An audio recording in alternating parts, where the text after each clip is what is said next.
Seks ada di mana-mana, dari iklan sampai media sosial. Tapi anehnya, ketika menyangkut obrolan pribadi, banyak budaya justru memilih diam. Di rumah, di sekolah, seks itu lebih sering jadi rahasia atau dosa.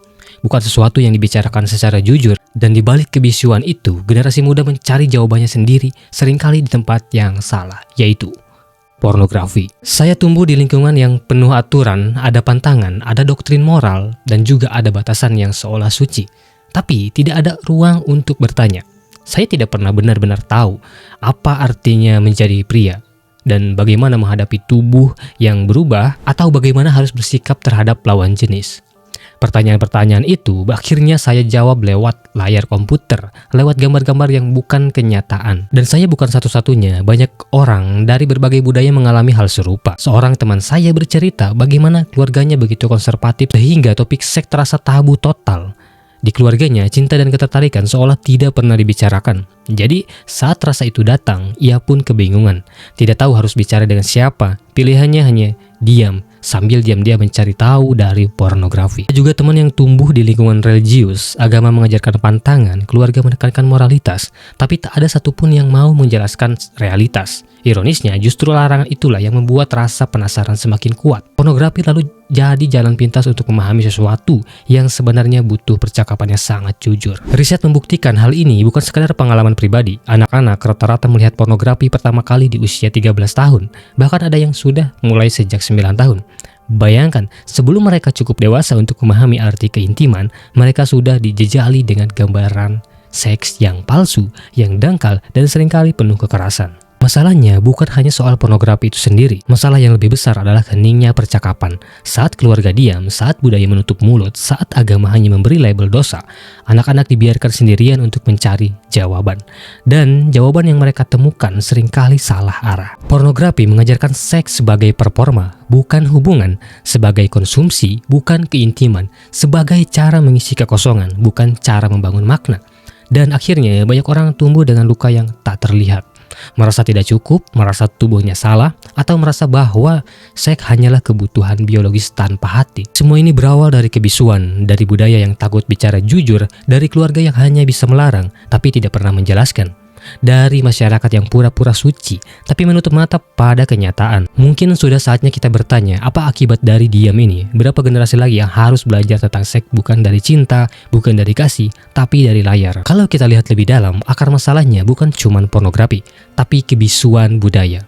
Orang tua diam, sekolah menghindar, masyarakat menutup mata, lalu anak-anak dibiarkan belajar sendiri dari dunia maya. Itu ibarat melempar mereka ke hutan tanpa kompas, lalu berharap mereka bisa pulang dengan selamat. Solusinya, kita harus berani membuka percakapan. Pertama, orang tua. Anak-anak butuh orang tua yang bisa jadi tempat aman untuk bertanya. Jangan tunggu sampai mereka remaja. Mulai sejak kecil dengan bahasa yang sesuai umur, bukan berarti kita bicara detail vulgar, tapi jelaskan tentang tubuh, batasan, dan rasa ingin tahu secara sederhana dan jujur. Misalnya, ketika anak bertanya soal perbedaan tubuh laki-laki dan perempuan, jangan dimarahi atau dialihkan.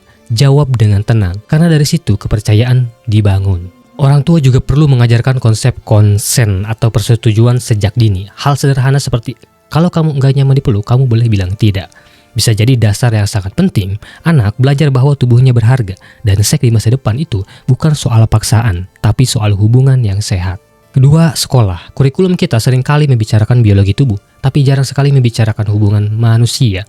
Anak tahu tentang organ reproduksi, tapi tidak tahu bagaimana menghargai orang lain, bagaimana menolak tekanan, atau bagaimana membangun keintiman yang sehat. Pendidikan seks yang komprehensif bukan sekadar ini cara mencegah hamil, tapi juga ini cara menghormati diri dan pasanganmu. Bayangkan kalau di sekolah, anak-anak diajarkan tentang batas pribadi, rasa hormat, dan realitas media. Mereka akan tahu bahwa pornografi itu bukan pendidikan, melainkan hiburan yang seringkali menipu. Mereka akan lebih siap menghadapi rasa penasaran. Ketiga, budaya kita sendiri. Kita perlu berhenti menganggap seks sebagai sesuatu yang memalukan untuk dibicarakan. Justru karena tabu, pornografi jadi guru utama. Padahal kalau kita membuka ruang diskusi, anak-anak bisa belajar dengan cara yang sehat tanpa rasa takut, tanpa rasa bersalah. Orang tua dan guru sadar anak-anak di zaman sekarang hidup di dunia yang berbeda. Mereka punya akses internet sejak kecil, menutup-nutupi tidak akan berhasil. Satu-satunya cara adalah menemani, memberi panduan, dan menanamkan nilai. Karena pada akhirnya mencegah kecanduan pornografi bukan hanya soal melarang. Ini soal membangun kesadaran, kepercayaan, dan keintiman yang nyata. Seks itu bukan lagi rahasia yang memalukan, tapi bagian dari hidup yang harus dipahami dengan sehat. Kalau orang tua, sekolah, atau masyarakat memilih diam soal seksualitas, maka anak-anak akan mencari jawaban di tempat lain. Dan tempat yang paling mudah diakses hari ini adalah internet. Masalahnya, internet itu bukan guru yang peduli. Internet hanya memberi apa yang paling sering dicari dan paling banyak ditonton. Itu berarti yang muncul di depan mata anak bukanlah edukasi kesehatan, melainkan pornografi, fantasi, dan konten yang menyesatkan. Contohnya sederhana, anak mencari arti kata seks di mesin pencari. Bukannya muncul edukasi kesehatan, justru video dewasa yang keluar. Remaja penasaran soal cinta atau hubungan, tapi yang mereka temukan adalah drama toksik dan romantisasi kekerasan. Tahu mereka belajar soal tubuh bukan dari dokter, tapi dari situs atau influencer yang membelokkan fakta demi sensasi. Dan ketika itu terjadi, anak-anak bukan hanya dapat informasi yang salah, tapi juga pola pikir yang sesat. Mereka mengira cinta itu harus seperti di film, mereka menelan mentah-mentah ilusi yang seharusnya tidak jadi pegangan hidup. Itulah kenapa kalau kita diam, maka internet akan jadi guru. Dan internet bukan sekedar memberi jawaban, internet bisa menyesatkan arah hidup seseorang sejak dini.